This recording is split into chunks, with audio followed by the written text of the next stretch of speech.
एक लम्हा और उस लम्हे लिया गया एक फैसला पूरी तरह से लाइफ का पहिया मोड़ सकता है। अब ये आप पर है कि उस फैसले से आपने बहादुर शाह जफर की तरह बनना है या टीपू सुल्तान जैसा। ऑब्वियसली हम टीपू सुल्तान जैसा बनना चाहेंगे कि आज इतने सालों बाद भी उनके एक्शंस को और उन्हें एक हीरो के तौर पर याद किया जाता है। एक तरफ the last Mughal empire Bahadur Shah Zafar, जिन्होंने आज़ादी की जंग की बुनियाद तो रखी लेकिन खुद कैद में रहना पसंद किया, और दूसरी तरफ गद्दारों की कैद में आज़ाद रहने वाले टीपू सुल्तान। आप लोग सोच रहे होंगे कि इन दो सुल्तानों का आपस में क्या कंपैरिजन है, but here is only one thing to discuss and that is mindset. So first let's talk about Bahadur Shah Zafar. At his early age he got what we all dream for, a life of a prince. उन्होंने तलवारबाजी, घुड़सवारी सीखी और एक high level education हासिल की, और अपनी अर्ली एज में ही he knew many languages including Arabic and Persian. But all went in vain when war came upon. जब दुश्मन उनके किले के दरवाजे तक आ गए तो that was the defining moment of his life. At that moment he made two biggest mistakes of his life. First, उन्होंने सरेंडर कर दिया, he gave up, and second, he expected sympathy from his enemies. Viewers, आज शायद तलवारों वाली जंगें तो ना होती हों, but still we are at war. अपनी लाइफ से, अपने गोल से, अपने हेटर्स से, अपने एनिमीज से, जो नहीं चाहते कि हम कामयाब हों या हम कुछ करें. So how do you plan to win the war? By surrendering to them, thinking they'll be merciful to you? Dude, in this war, in this hustle, in this world, you have to understand one thing, and that is no one is ever going to be merciful to you.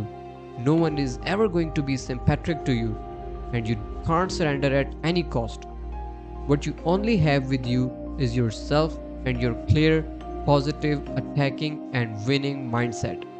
ये सारी mindset की game है. अगर Bahadur Shah Zafar Arabic, Persian और शायरी से थोड़ा सा ज़्यादा अपने माइंडसेट पे फोकस रखते तो शायद जुल्म सितम वाली कैद उनका मुकद्दर ना बनती.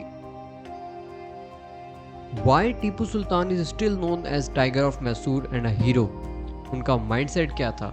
इसका सिर्फ एक छोटा सा जवाब है, और वो ये कि he did what Bahadur Shah couldn't. When Tipu Sultan was surrounded by traitors, और जब दुश्मन उनके किले के अंदर घुस चुके थे, and he had only few of his loyal soldiers with him, तो उनमें से एक सिपाही ने कहा, हुजूर आप इन्हें बता दें कि आप कौन हैं और वो रहम का मामला करेंगे. This was the also defining moment of Tipu सुल्तान's life. But what he said and did, उस लम्हे ने और उस फैसले ने टीपू सुल्तान को एक हीरो बना दिया. उस मोमेंट जो उन्होंने जुमले कहे, उससे उनका माइंडसेट और उनकी वैल्यूज़ क्लियरली रिफ्लेक्ट करती हैं. He said, शेर की एक दिन की ज़िंदगी गीदड़ की 100 साल की ज़िंदगी से बेहतर है. टीपू सुल्तान बगैर रुके अपनी आखिरी सांस तक लड़ते रहे.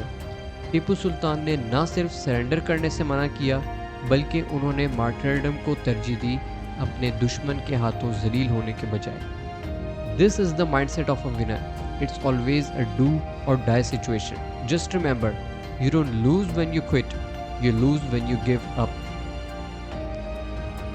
और अब आप कहेंगे having strong mindset is not in our hands और ये और वो और ब्ला ब्ला. आप बिल्कुल गलत हैं. बिलियनियर्स या हीरोज माँ के पेट से ही हीरोज बनकर नहीं निकलते. They grow themselves, they build themselves. वो अपने विजन को अपने दिमाग में रख के अपना स्ट्रॉन्ग माइंडसेट खुद बिल्ड करते हैं. वो ये बात जहन में रखते हैं कि उनके और उनके मिशन या गोल के दरमियान कोई और चीज़ नहीं आ सकती. So now you got yourself, you got your hustle and you got your life. Now decide कि बहादुर शाह जफर की तरह बनना है या टीपू सुल्तान की तरह तारीख रकम करनी है.